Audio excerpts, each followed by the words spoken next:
મહેસાણા નગરપાલિકામાંથી મહાનગરપાલિકા બનેલા લાંબા સમય બાદ વિકાસના નામે તોડફોડ કરવાના તથા આઇકોનિક રોડના નામે જૂનું હટાવી નવું કરવાની નીતિ બાબતે આમ આદમી પાર્ટીના જિલ્લા પ્રમુખ જયદેવસિંહ ચાવડાએ સરકાર સમક્ષ ભ્રષ્ટાચારના આક્ષેપો લગાવ્યા. મહાનગરપાલિકાના કમિશનરથી લઈને મેયર તથા વોર્ડના કોર્પોરેટર પર ભ્રષ્ટાચારના આક્ષેપો લગાવવામાં આવ્યા. મહેસાણાના રાધનપુર રોડ ઉપર બની રહેલા આઇકોનિક રોડ વચ્ચે બનેલા ડિવાઇડર બાબતે આમ આદમી પાર્ટીના જિલ્લા પ્રમુખ જયદેવસિંહ ચાવડા આકરા પાણીએ મહાનગરપાલિકાના સત્તાધીશોને આડે હાથી લીધા. રાધનપુર રોડ વચ્ચે આવેલા ડિવાઇડરમાં વૃક્ષો વાવેલા છે. જે વૃક્ષો હવે આઇકોનિક રોડ બનવા જઈ રહ્યો છે તેમાં વૃક્ષો કાપી દેવામાં આવતા તથા તે નીકાળી દેવામાં આવતા હોય છે. જે બાબતે આમ આદમી પાર્ટીના જિલ્લા પ્રમુખે મહાનગરપાલિકાના અધિકારીઓ પદાધિકારીઓ પર ગંભીર આક્ષેપો કર્યા.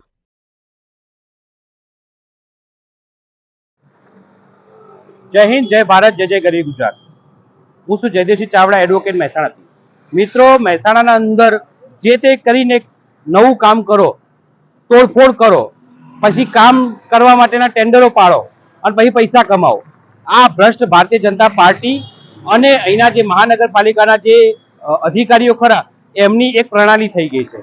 કેમ કહી રહ્યો છું હું તમને કહું. મિત્રો, અહીંયા જુઓ, અહીંયા આપણે રાધનપુર રોડ ઉપર છીએ. રાધનપુર ચોકડીથી લઈને અત્યારે આપણે ઉલ્લાસનગર સોસાયટી આગળ આપણે અહીં છીએ. અહીંથી લઈને ત્યાં સુધી છેક સુધી આવા સુંદર વૃક્ષો વાયેલા છે, છોડ વાયેલા છે.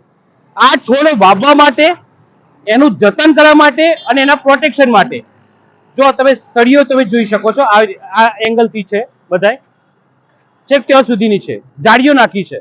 તો આ ત્રણે પાછળ અત્યાર સુધી કરોડો રૂપિયાનું આધન કરી નાખ્યું હશે.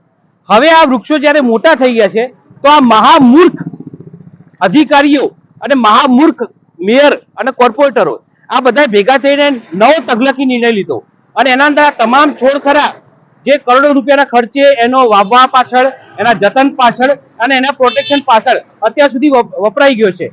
આમ છતાં આ બધા ઉખાડી નાખવાના છે. તો હું આપને બતાવું તો જો આ છોડ ત્યાં સુધી, અહીંથી લઈને ત્યાં સુધી છે. આ છોડનો શું વાંક હતો મારે પૂછવું છે પ્રશાસનને. આ છોડને આ ઉખાડી નાખ્યો. આ જુઓ, આ છોડ ઉખાડી નાખ્યો છે અને અહીંથી લઈને ત્યાં સુધી હવે આ પ્રકારે કામ થઈ રહ્યું છે. અહીંયા તમામ જેટલા છોડ ખરા બધા ઉખાડી નાખ્યા. એના પાછળ, એના વાવા પાછળ, એના જતન પાછળ, એની સિક્યુરિટી પાછળના તમામ પૈસા ખરા એનો વ્યય થઈ ગયો. આ પૈસા કોના હતા? આ પૈસા તમારા ને મારા છે. આ પૈસા મહેસાણાની જે મહેનતુ જે જનતા ખરી એના ટેક્સથી ચાલતા પૈસા ખરા એ પૈસાનો વેડફાટ કેવી રીતે મહાનગરપાલિકા કહી રહી છે એ બતાવવા માંગુ છું. આખા છોડ બધા ઉખાડી નાખવાના છે, વોલ ઉખાડી નાખવાના છે. મહત્વની વાત એ તમને કહી દઉં, પહેલા આવા બ્લોક હતા. આ બ્લોક છે, આ બ્લોકમાં કોઈ તકલીફ નથી. આ બ્લોકના અંદર કોઈ જગ્યાએ કોઈ તકલીફ નથી. કોઈએ એવો આક્ષેપ નથી કર્યા કે આનાથી કોઈ તકલીફ છે. છતાં એ બ્લોક હટાવીને નવા બ્લોક નાખશે તો એ બ્લોકોનું શું થશે? આ જે જાળીઓ નંખાશે એ જાળીઓનું, આ જે હટાઈ દેશે એ જાળીઓનું શું થશે? કશું જ કોઈને ખબર નથી. આ બ્લોક તૈયાર હતા, કોઈ જ કોઈને નુકસાન નતા કરતા. મહેસાણાની સુંદરતા વધારવા કે ઘટાડવા માટે આ જે હતા એ ઇનફ હતા. છતાંય આ બધા ઉખાડી નાખ્યા અને નવા બ્લોક નાખવામાં આવશે. એ પણ તમને બતાવી દઉં. તો આ બધા કરોડો રૂપિયાનો જે વેપાર કરી રહ્યા છે એના માટે આ મારો આક્ષેપ છે. હવે આ બ્લોક નાખવાના આવશે. એના પહેલા હું આપને બતાવી દઉં, આ પાઇપ લાઈનો હતી પહેલા. વિચાર કરો, આ પાઇપલાઇન હતી અને એ પણ કરોડો રૂપિયાના ખર્ચે નાખેલી છે. તો એ પાઇપલાઇનો હવે હટાઈ, હવે જો તોડી ફોડી કરી નાખી અને હવે નવી પાઇપલાઇન નાખશે. શાના માટે? કોના બાપની દિવાળી થઈ રહી છે? જનતાના મહેનતના પૈસાના જે ખરા એના ટેક્સથી જે મહાનગરપાલિકાએ પોતાનો સુદૃઢ વહીવટ કરવા માટે એમને રોકાયેલા છે. આમ છતાં આ લોકોને ફક્ત ને ફક્ત ભ્રષ્ટાચાર દેખાય છે અને આ રીતે કામગીરી કરીને કોનો વિકાસ કરી રહ્યા છે? ભ્રષ્ટાચારીઓનો?